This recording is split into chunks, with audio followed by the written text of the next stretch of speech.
So first off, I have great news. I wanted to talk a little bit about Pink Talented Angels, and we have made a name change. And the reason why is because we have laid out a platform under the Holistic Success Method, which is the method that we actually use with our chosen entrepreneurs that we work with, our 4 women. We use a holistic success method, which is a multifaceted approach to business that relies on the key aspects of one's working healthily together. We work as we live, and we live as we work. And it really is a great combination of the two together. We're excited about rolling that out with all of you as we move forward with the Holistic Success Network. So please make sure that you follow us on Instagram and you change it from Pink Talented Angels to the Holistic Success Method. Another great piece of information and news is that we got a second sponsor, Albright.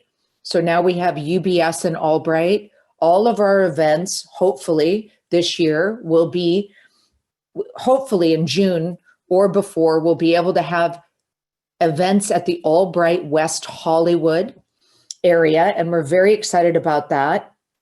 And so we're planning on doing one more event, virtual event, and then we're going to secure dates and we're going to go for it, and we're going to, make sure we have all the COVID steps into place, but we would really like to rally all of our women together, hopefully by the beginning of third quarter, depending on how COVID is doing. So let's get to the guest star, Alexia Brue.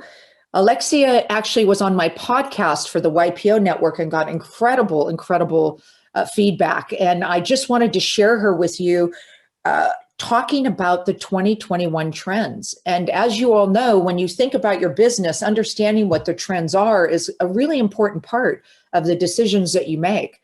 And, Alexia is the Well+Good co-founder and publisher, channeling her passion for wellness content to fuel the sales and marketing program that she has online. Previously, Brue was a journalist covering health and wellness and the author of Cathedrals of the Flesh, a travel memoir around the world's great bathing cultures, which I love. I love the Korean spas in Koreatown in LA. They're so great. I can't wait for all that to come back. I know. I'm so ready. But Alexia, thank you. Let's just go straight in. And, I know you have a presentation, but if you don't mind, if you could just kind of touch on, tell us the story behind your passion for health and wellness with Well+Good and how that all started. Oh, sure. Well, thanks, you guys. It's so wonderful to be here, and this group sounds phenomenal. So I, along with my co-founder, launched Well+Good back in 2009. And, she and I had both been journalists for, well over a decade at that point. The bathing book I had done was really on wellness. And so we had gotten to interview so many incredible experts. And so to us, wellness already felt very mainstream, very important. Like it didn't feel like a small niche. But we did see that the women's magazines out there, weren't covering wellness as the sort of fun lifestyle that we thought it was. It was still, blasting belly fat. It was like, eating well because you had a piece of chocolate cake the night before and you were doing penance. Like it wasn't fun. And so we, I think we're really early to the whole body positivity movement and doing things because they make you, they're good for your brain, they're good for your health. And it really just sort of took off from there. Yeah. And then we sold it about 2 years ago to a Los Angeles-based company that has a variety of different, websites and marketplace sites as well.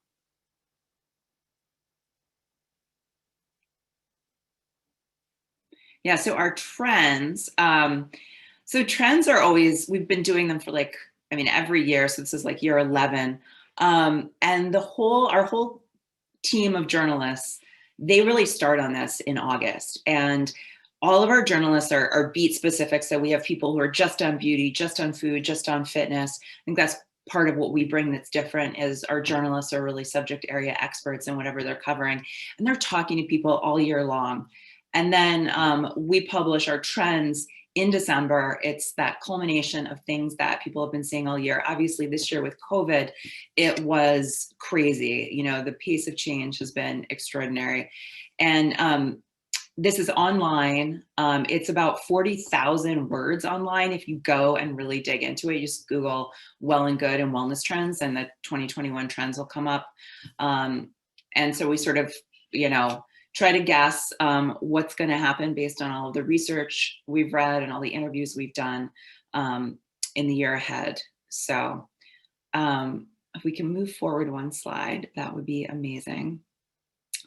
Yeah, so fitness, obviously, our beloved studios shut down. And I'm sure, you know, for so many of us on this call, our home has become our gym. And I think this was something that was happening pre-COVID, obviously, but it was crazy to watch all the studios have to, you know, shut down overnight, figure out how to pivot to digital, hugely challenging for most of them. And then companies like Peloton just continue to accelerate. One thing that's exciting that we're seeing is less expensive connected fitness. So Peloton now has a whole number of competitors in the bike space with much less expensive options. So I think we'll continue to see innovation there. And it's also interesting to see how big tech has really come into this space. So now, you know, obviously there's Peloton, which is kind of big tech, but now you've got Apple launching their Fitness Plus platform. Google owns Fitbit, unknown what's going to happen there. Amazon has Halo. And so I think it's going to be a really, really challenging area for studios to continue to succeed and thrive in because, you know, tech is just, they have so much scale and are offering products so cheaply. So who knows what'll happen here. I know that those of us who love fitness are all hoping for a quick recovery, but I think this space is going to be pretty transformed. Also in the fitness space, you know, in places that aren't as gorgeous as Los Angeles, we had never worked out outside. And so all the studios sort of overnight opened up these outdoor studios. And I think it was one of those moments where a lot of people were like, why haven't we always been doing this? So these outdoor workouts, you know, in New York City, we have huge snowstorms. People are still doing organized group workouts in Central Park and all around the city. I think we'll continue to see these. And then there are other just like niche trends around sneakers, which have become super high tech, where now sort of everyone is getting the benefits that elite runners had around new carbon fiber things, but just a lot of technical innovation there. We do have a couple of our entrepreneurs, businesses have inside fitness gyms. Awesome. Yeah, so I guess the way to think about it is to try to take it outside, right? Is to try to expand it from the inside mentality to the outside mentality, or bring it on an app in the home, right? Exactly. Yeah. Yeah. And I do think, you know, I think that for all of the trends, like that's like the biggest unknown in a lot of ways, the fitness industry. For beauty, I think what we saw was, you know, people's obsession with skincare continued. People are predicting the return of color cosmetics, but right now, like skincare is the reigning queen. And I think people, you know, leaned into that during the pandemic, although we did start to see a lot of desire to simplify and a lot of research that showed that sort of 10 plus step routines were falling out of favor, and people wanted to know, you know, what are the 4 products I really need? And the dermatologist community has really come out around like, here are the 4 essentials. And so that's been interesting. We also saw, you know, Black-owned beauty brands finally getting more funding, everything from the 15% pledge, which the beauty industry has really embraced, as well as, you know, companies like Glossier stepping up and, you know, doing interesting things around fundraising and supporting BIPOC companies. So that's been really great. Also, pandemic personal care. We have a whole new slate of needs based on the pandemic, right? Mask need, word none of us had ever heard a year ago. Like now, you know, there are companies bringing sheet masks and other things to market to combat what these masks are doing to our skin. Obviously, hand care has completely exploded. I mean, I don't even think I will not have fingerprints after this. Like our hands are so dry. And then I think plastic-free beauty. People have been talking about sustainability and beauty for so long, but now we're starting to see the drugstore brands really embrace more thoughtful types of packaging. So much is happening in the refillable space. And there's a really innovative company that launched just last week called Ace-Aver. I'm actually involved. So sort of talking my own book here, but they have a completely circular model where you will receive the product in something that will go back to the company. It's designed like we used to use, with milk. We would return the bottle, right? And you'd use it hundreds of times. This will be that same thing in beauty. So that's also a solution they're going to be offering more broadly, but just this idea that they as a company are responsible for the waste that they produce or the packaging that they produce. So I think more and more companies will have to step up and own the waste packaging that comes with their products. And beauty is such a huge sort of offender of sort of pollution and landfill that I think, there's been a lot of attention on this industry. So those are 4 of the beauty trends. If we can go next, I'm not sure which one is next. Oh yeah, food. So we all made a lot of banana bread this year, right? And cooked way more dinners than we probably wanted to. While people have embraced cooking and, I know our alt baking boot camp and our other YouTube cooking shows are having record engagement. There's also just so much fatigue, especially, for parents.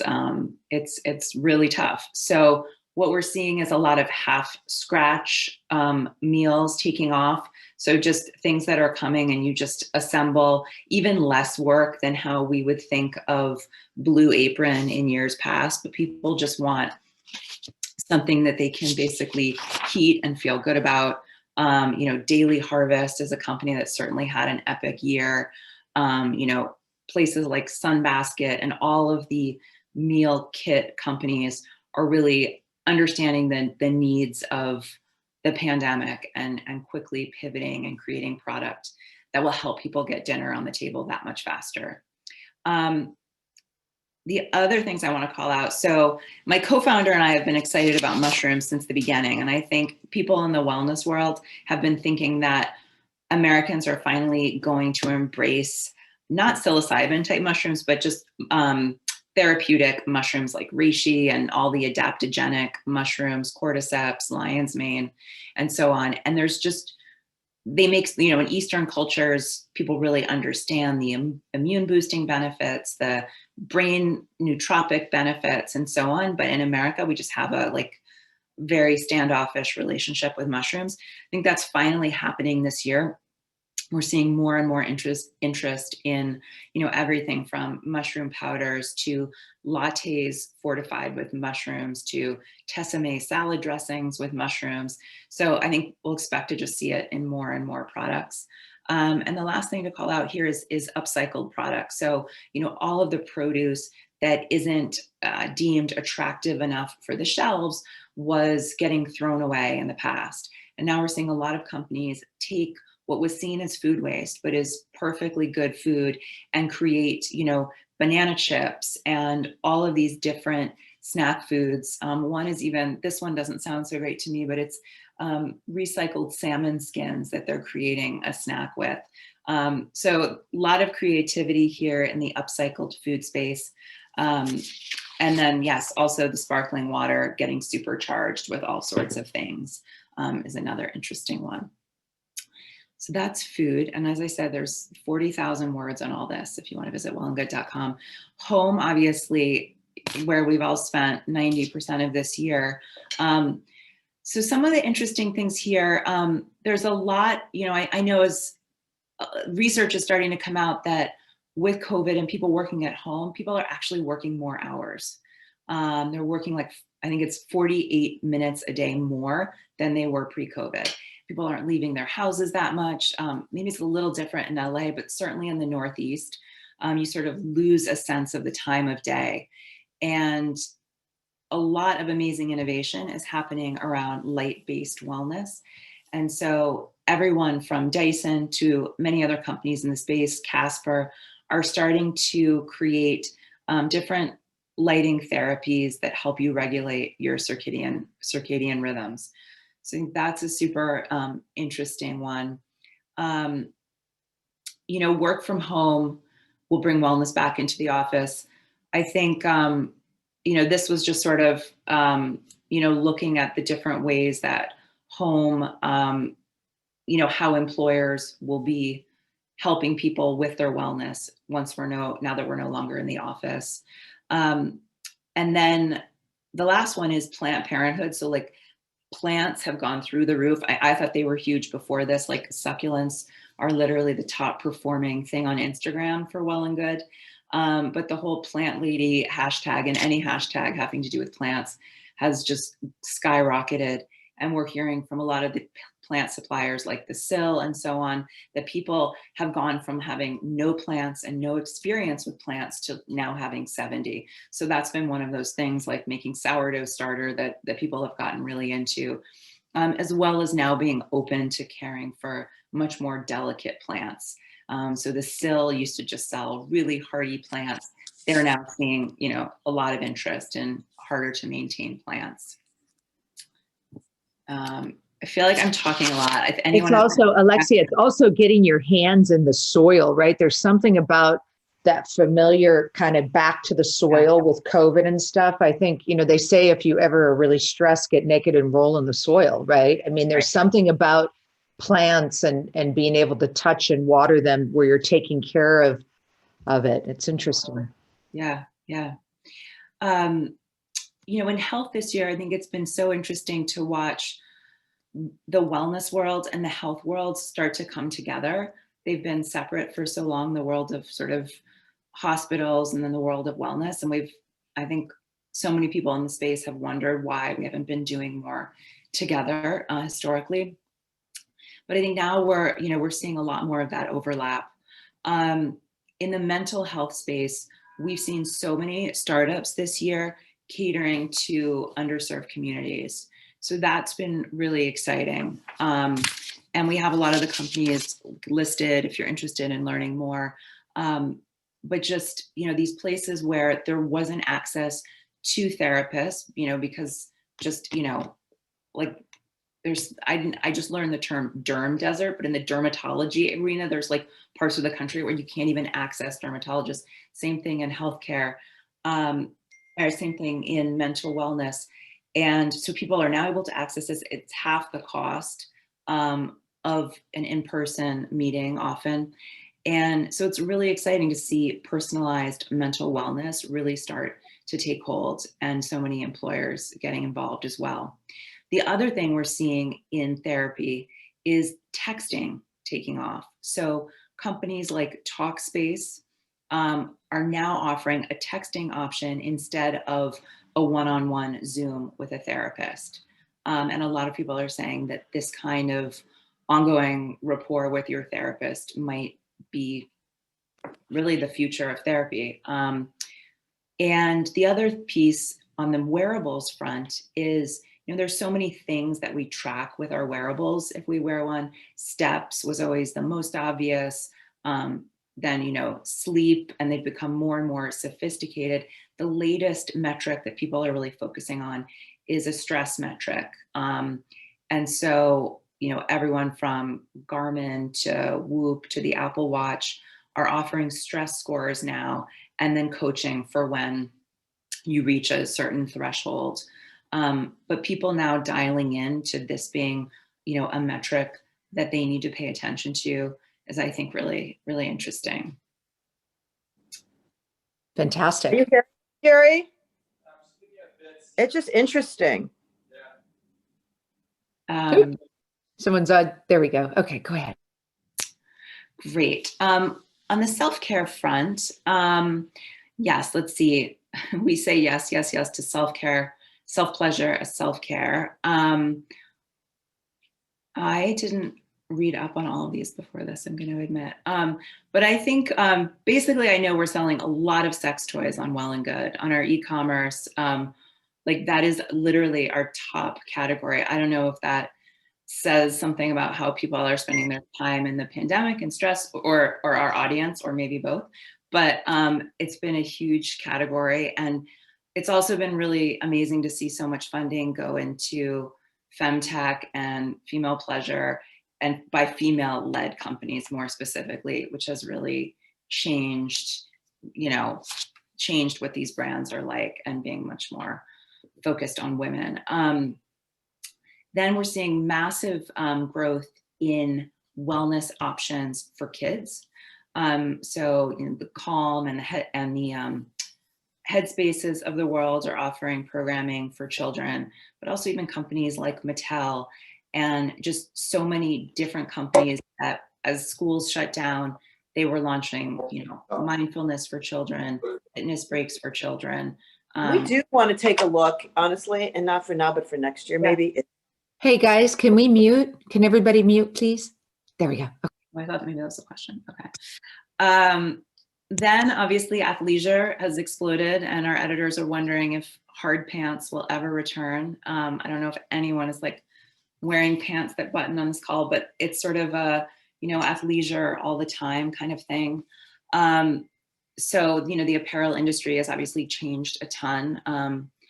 And then also just rest as an act of resistance, and people really in the self-care arena, sort of, especially communities of color, claiming that right to rest. There's things like the NAP Ministry and a bunch of different organizations that are really looking at rest as a political act. I think we have one more. No, I think that was it.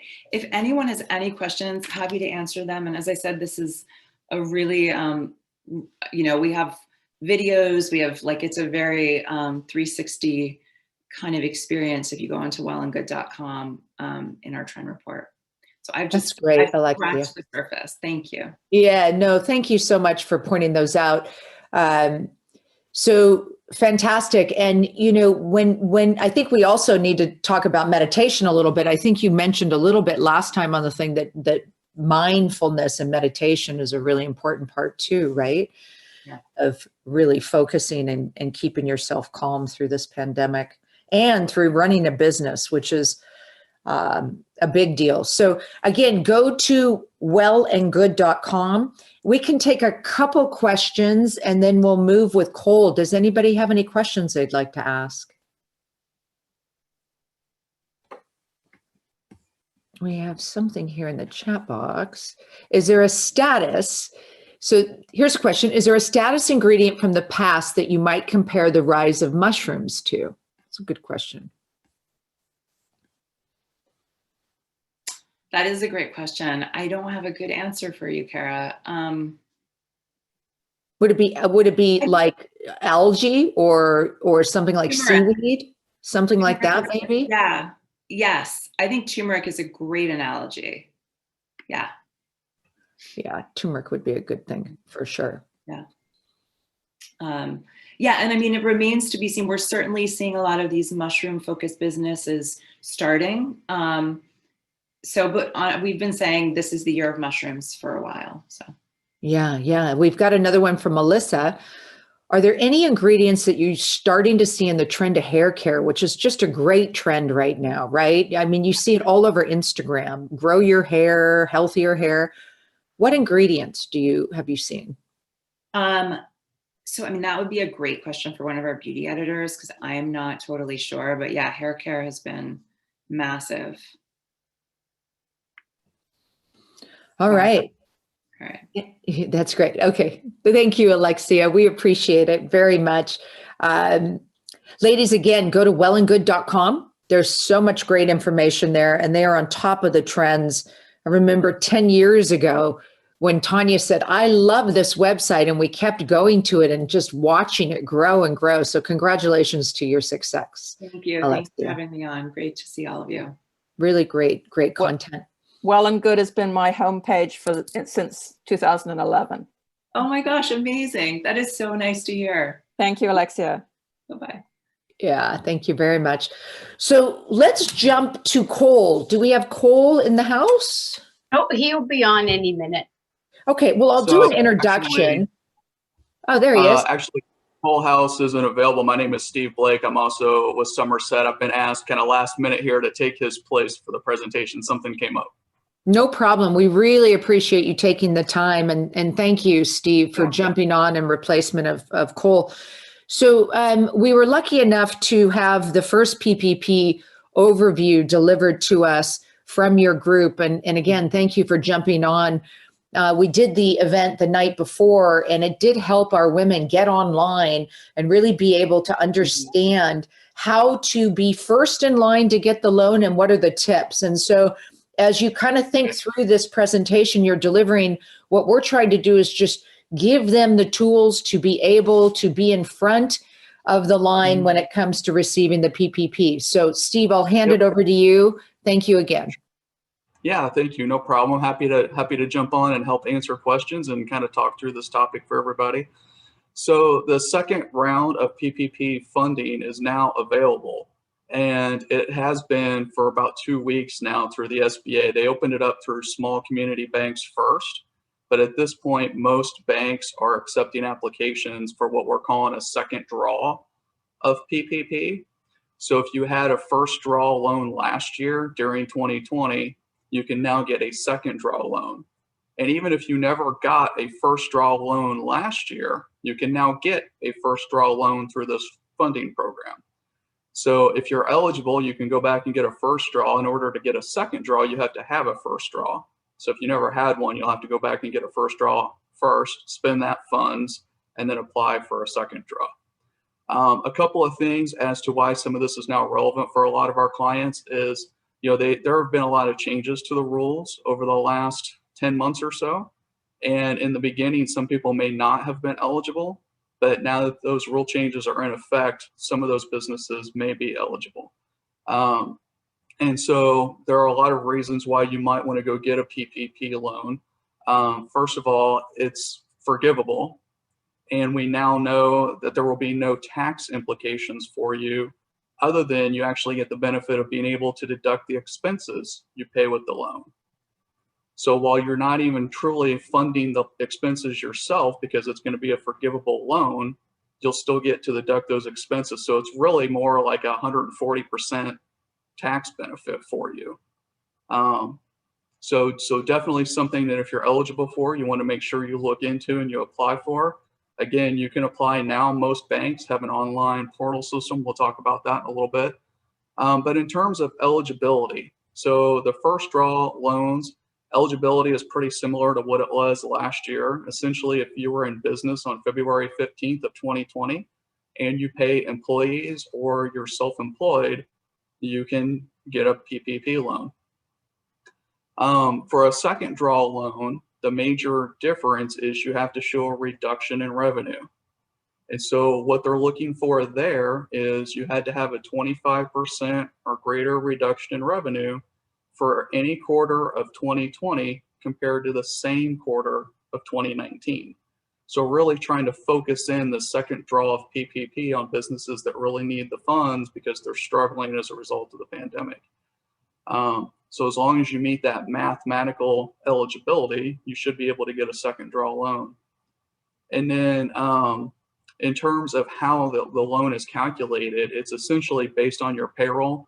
The idea of the program is to keep people on payroll, keep businesses open, keep that talent within your organization so that as the pandemic starts to dwindle down and the economy starts to come back, you'll have those skill sets available within your staff in order to maintain your business and keep going if for some reason you were struggling during the pandemic. So that's kind of the whole point of the program, is to keep people on payroll and to help you cover the expense of your payroll while a lot of businesses are either having no revenue or a large drop in revenue.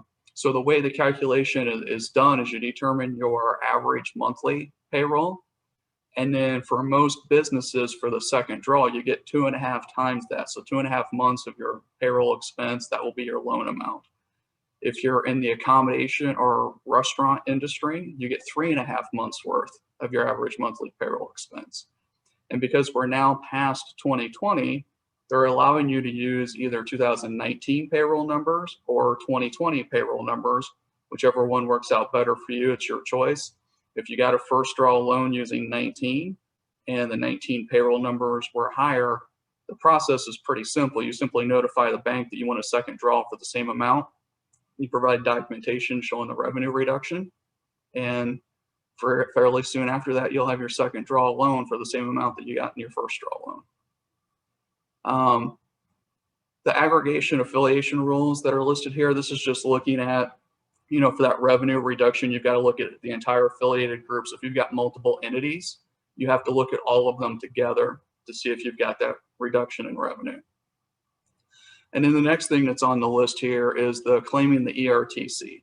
So the ERTC is the Employee Retention Tax Credit.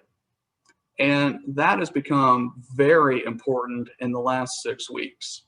It was not an issue last year because the rule was if you got a PPP loan, you could not get the Employee Retention Credit. And so most companies got the PPP loan and therefore were not eligible for the retention credit. But now with this new law that passed around Christmas, you can do both. You just can't use the same wages for both. So the ERTC is highly valuable because it's a maximum credit of $19,000 per employee. So if you think about that, for 5 employees, they get you $95,000 credits, essentially free money from the government to help fund your payroll.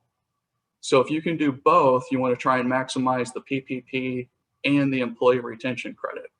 Again, the employee retention credit gets fairly complicated, so I won't go into a lot of detail. It's just, I'll just say this, there are different rules for 2020 versus 2021. The maximum credit for 2020 is $5,000. The maximum credit for 2021 is $14,000. And again, you have to have had a reduction of revenue quarter over quarter between 20 and 19 or 21 and 19. So if anybody has questions on any of those, when we get to the end, we can get into a little more detail, but you can see those credits added fairly quickly. For some of our clients that we're working with, we're applying for credits in the millions of dollar range. So definitely important when we're looking at the employee retention credit. And this gives you a lot more information. I won't go into all the details here, but I'm assuming the slides will be available at the end, so you can look at the details a little more later. But essentially, you're looking for that reduction in gross receipts, or your business was either shut down or partially shut down. So during the time of your eligibility, you look at the wages that you paid, and then you get a credit based on the amount of wages that you paid. So, and then in terms of applying for the second draw PPP, as I mentioned at the beginning, that process is open now through most banks. And most banks have an online portal system. With a lot of our clients that got the first draw, what we're seeing is when you log into the bank portal, it'll ask you if you're just wanting the same amount you got as the first draw based on 2019 payroll. If you answer that question, yes, it asks you to upload support for your revenue reduction. Once you do that, you hit submit, sign all the certifications and submit it to the bank, and hopefully get approval within a day or two is what we're seeing. Like I said, the SBA opened this up a couple of weeks ago. In the first week, and I haven't looked at what they did last week yet, but in the first week, they only doled out about 2%, roughly 1.7% of the funds. And the application process goes through the end of March 31st. So there's still plenty of time to apply. And as of the end of the first week, there were still plenty of funds available to apply. The program was funded this time around with $284 billion, and they had used roughly $5 billion in the first week. So this wasn't a situation, because it's such a narrow focus on who can apply. This was not a situation where it was a rush to the bank to get to the front of the line because the funds were going to run out very quickly. This one's a little different. It's much more targeted. I would say I've probably talked to a couple hundred clients about the second draw loan at this point, and probably half of those we determined did not qualify because of the revenue reduction rules that are in place. So really trying to target who can apply. One of the other limiters, I kind of missed this earlier, but with the first draw loan, you had to have 500 or fewer employees. With this one, you have to have 300 or fewer employees. So you can see that the rules for this one for eligibility are really trying to narrow down to the smaller businesses that are really struggling as a result of the pandemic. So I know I've thrown a lot of information at you guys. If anybody has any questions, I'm more than happy to answer those. As you can see here, so one of our other speakers on this particular topic is Caleb Bullock. You've got his contact information here. And Cole House, his contact information. You can feel free to reach out to either one of them. I'll give you my email address and I'll give you my cell phone number. If you want to take that down, my email address, it's similar to what they've got here. So it's going to be at somersetcpas.com, and mine is sblake@somersetcpas.com. And for anybody that wants to text or call, my personal cell phone number is 317-709-1579. Again, that's 317-709-1579. And as you can see at the bottom down here, we work with a lot of our clients to apply for these. There is some process to it, some calculations, especially if you're not just applying for the same number you got in the first draw loan. And you can see that normally we start out at about $1,000. For this group, we're offering to do it for $750. So for anybody that would need assistance with that, we're more than happy to help at the reduced price. And Steve, that means that that they can reach out to you and you'll fill out and move it all the way through the process, correct? Yeah, so with our clients, we kind of have a wide range of services we can provide. Some clients just want to call and ask questions, and we'll talk to you for a few minutes, and there's obviously no charge for that. We'll answer whatever questions as you're going through the process. For some clients, they're so busy or they don't understand it well enough that they don't want to be involved at all. They will simply provide us with the information, and we take it completely from there. We will do all the calculations. We will input it into the bank portal. We will get on a Zoom call with you, walk you through it, get your approval, and then submit it to the bank. So anywhere on that spectrum of help, we're more than happy to help in any way that you need it, even if it's just, hey, I got into the portal, I thought I could do it myself, but the questions they're asking, I'm not sure what they're getting at, I'm not sure what the answer is. We can help with all of that.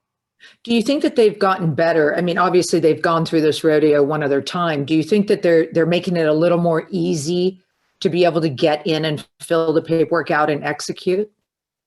So what I would tell you is early in the second draw process, yes, because they've gone to the online system. It was so fast for the first one that no bank had an online system. You had to fill out the application, provide all the documentation, and basically email it to your banker, because there was most banks didn't even have a group of people that were doing it. They were all hands on deck, people helping out, entering it into the SBA system. With this round, what I would tell you is at the beginning, because they already had online portal systems there and they had a little bit more lead time because they knew this bill was coming, most banks have an online system that makes it fairly easy. What I'll tell you is what I found in the last week is we're having a lot of banks reject applications that clients have filled out. And the explanation is that the documentation is just insufficient. We had one client, because they did it themselves and they weren't really sure what to provide.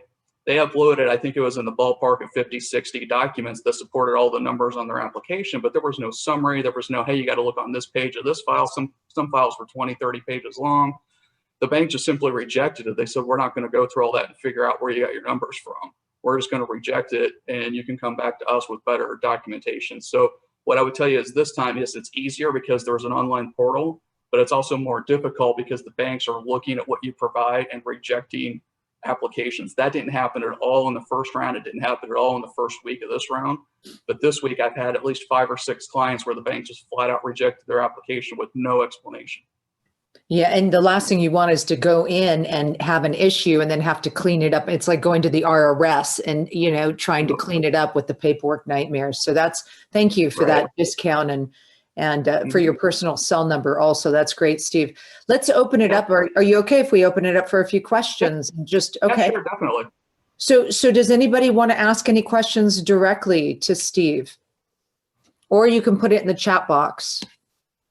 Yeah, or you can email or text me if it's not something you want to address in front of the group here. I know a lot of times when I'm on these calls, people are hesitant to ask because they don't want to reveal any confidential information about their business.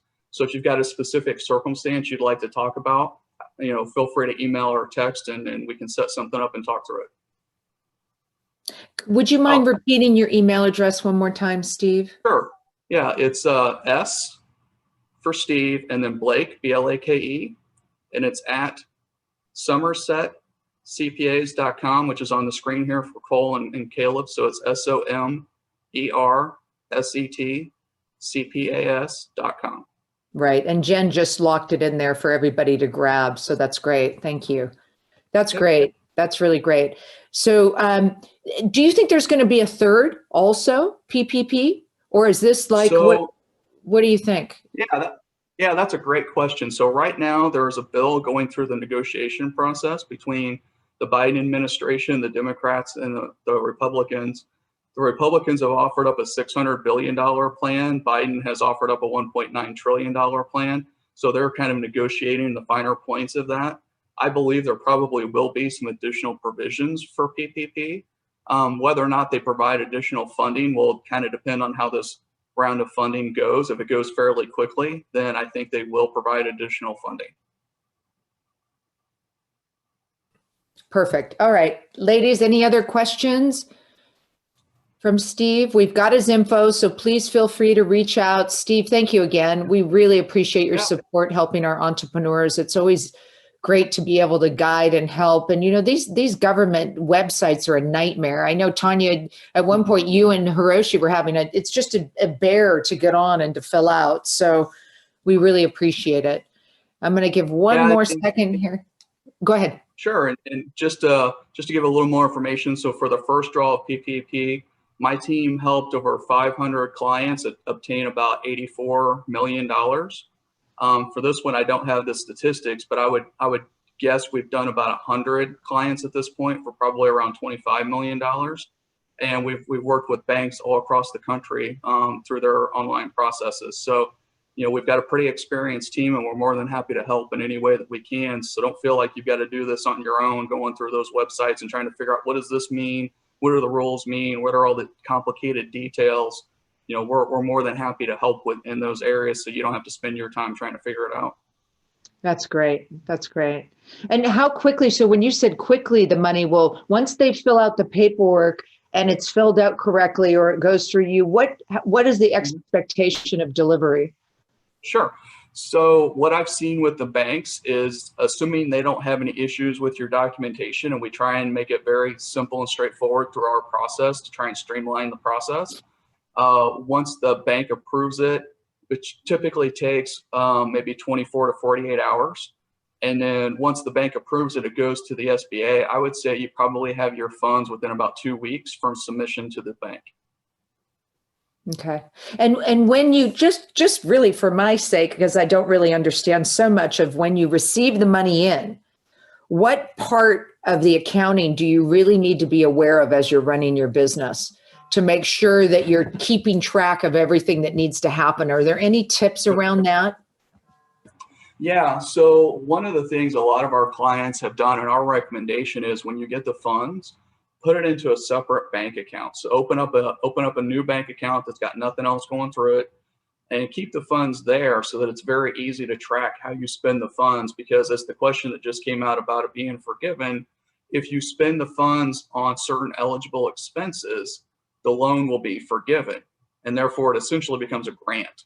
And so what you want to do is, by having these funds in the separate expense, the biggest primary expense I would tell you that is eligible is payroll. Now, there are about 7 other eligible expenses, but from our experience helping clients with forgiveness, again, you want to streamline and simplify that process. You don't want the bank asking questions. You don't want the SBA asking questions. You don't want to draw any red flags for an SBA audit. You want to keep this as simple as possible. So knowing the whole point was to keep people on payroll, our recommendation is to use it only for payroll expenses. You're getting essentially 2.5 months worth of payroll, but you get 24 weeks to spend the money, essentially 5 months to spend the money. So you should have twice as much payroll as what you need just on payroll alone in order to get full forgiveness. So I would highly recommend, as you're putting this money into a separate bank account, every time you pay payroll, essentially reimburse your payroll account, whether that's your just an ordinary operating account, or if you've got a separate payroll account, I would pull the funds from your PPP account to reimburse yourself essentially for that expense. Because then when you go to apply for forgiveness, it's very easy to show, here's what I spent on payroll, here's how the money came out of my PPP account, the numbers line up, they all match, I clearly just spent this on payroll. Got it. Okay. We've got a question from Stacy. Can it be used for contractors or other employees? So that's a good question. It cannot. So eligible expenses, like I said, there are about 7 or 8 it includes payroll expenses, and there are things that go along with that. There's insurance premiums, there's retirement contributions, those kind of things. But as far as contractors, they are allowed to go get their own PPP loan. Therefore, you can't use the funds for them because it's supposedly they should be able to go get their own and pay their own expenses out of their own PPP loan. That's a good question. Yeah, that is a good question. Yeah. You're welcome, Stacy. Good. All right. Anybody Yeah, else have any other questions? Yeah, and obviously, this has been 15 minutes. I've been talking roughly 20 minutes. Honestly, my set presentation on this is over an hour, and that's a very high level for an hour. 15 minutes is obviously very, very high level. I could probably spend 8 hours on this and not get into all the complicated details. So obviously, if you have questions come up, that's kind of what we're here for, is to help with those questions and make sure you're doing it the right way. I've had clients go through the second draw PPP, and when we looked at what they did for the first draw, it was completely wrong. So if you're concerned at all, if you have any question in your mind, please feel free to reach out.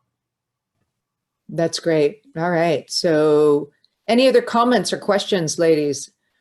We've got the expert on the line, so feel free to ask any questions. And again, Steve gave we have on the chat box, the cell. Mm-hmm. Jen will be sending out the presentation for both Alexia Well+Good and for Steve with his information and direct cell number so that you can reach out. One thing on the cell number, there's a typo in the chat box. So the last digit should be a 9. It's 1579. I just noticed that. Okay, 1579, Jen. Can you fix that? Perfect. All right. Good eye. All right. Well, thank you, Steve. And thank you, ladies, for joining us again for a quick Zoom. I hope that it was helpful to all of you. Please make sure you keep in touch on social media, and we will be sending out dates to secure for our in-person meetings, which will be way in the advance of beginning of probably end of second quarter or beginning of third quarter, getting through the COVID situation. But please stay healthy and safe.